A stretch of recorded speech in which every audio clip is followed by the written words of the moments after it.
Motion pour 10 minutes, Madame Marie-Pierre de La Gontrie.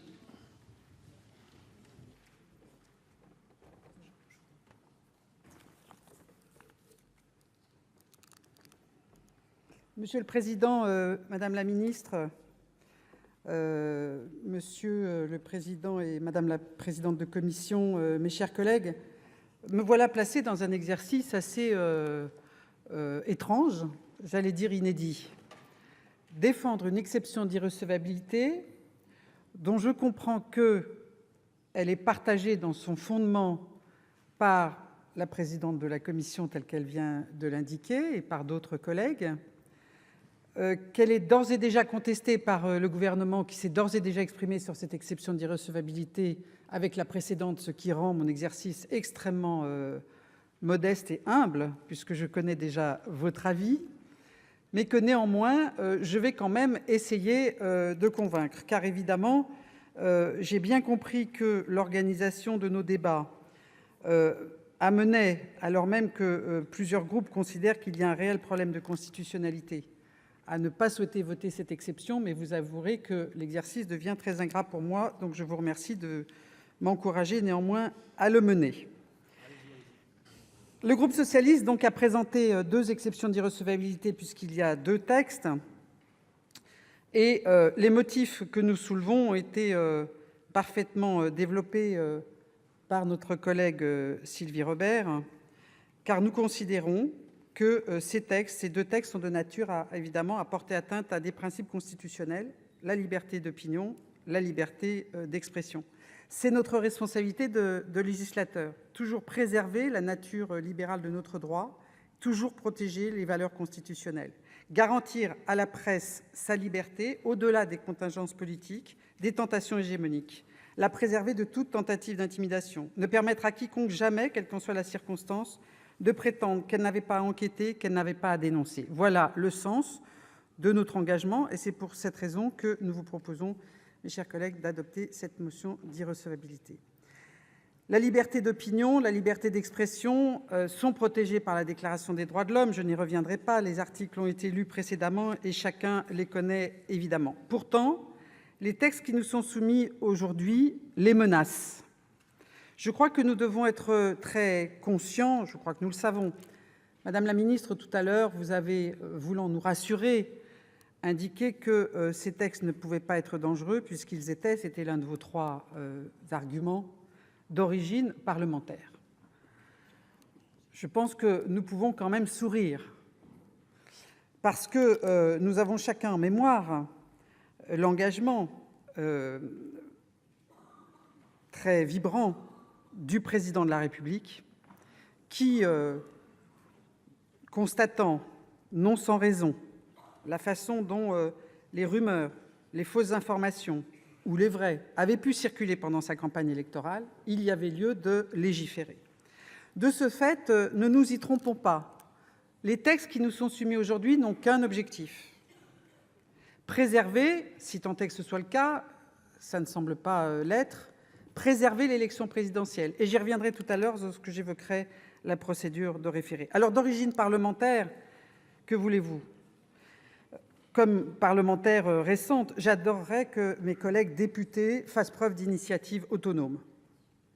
Ça ne m'a pas totalement, ça ne m'est pas totalement apparu encore. En tout cas, concernant ce texte, il est clair que, pour des raisons diverses, le choix a été fait de ce côté-là de la scène de privilégier la proposition de loi plutôt que le projet de loi.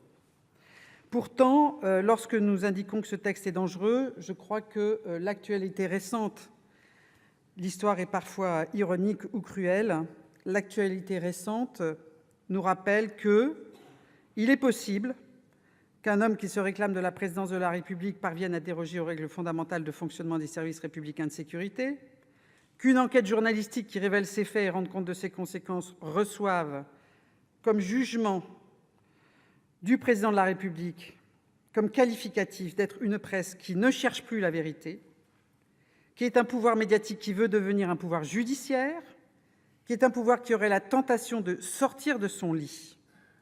Qui veut-on impressionner lorsqu'on tient ce type de propos ?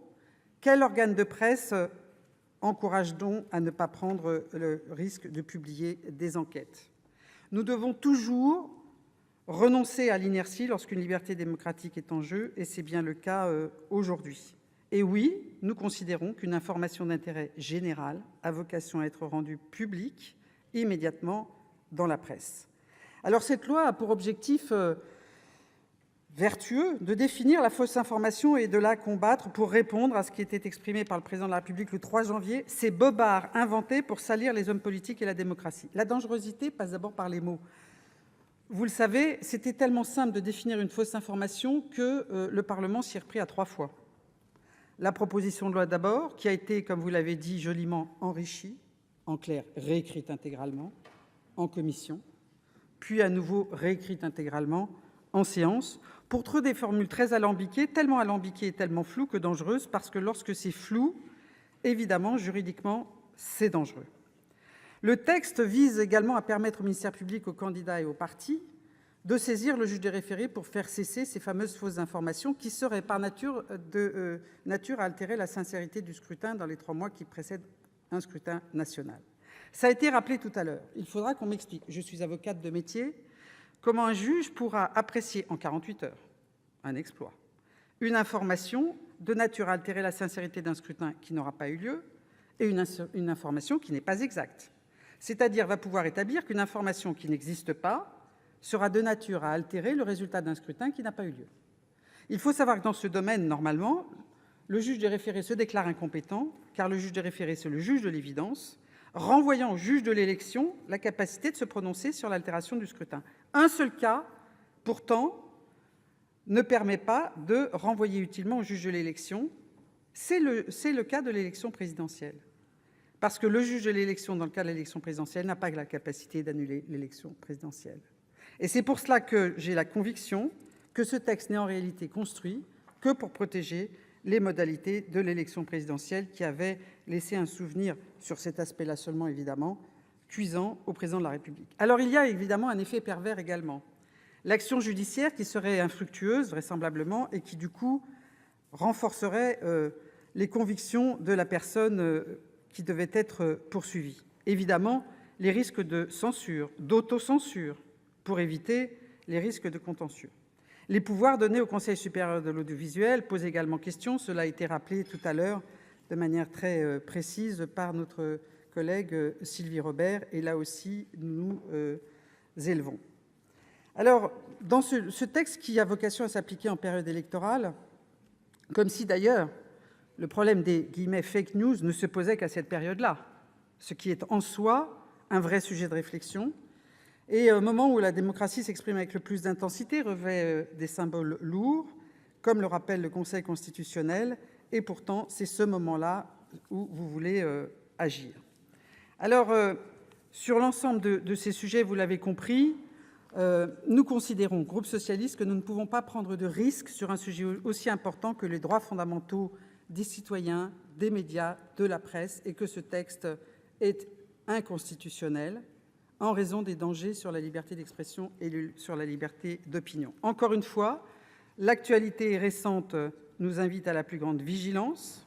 Elle nous a brutalement rappelé l'importance des médias au sein du processus démocratique de notre pays et le fait que, sur ce point, tous ne semblent pas partager cette opinion.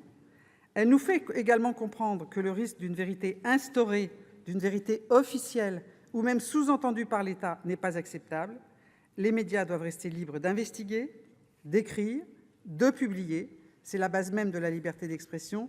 Et encore une fois, comme nous le voyons ces jours derniers, les médias font des révélations que certains ne pouvaient imaginer, mais qui sont capitales pour la démocratie.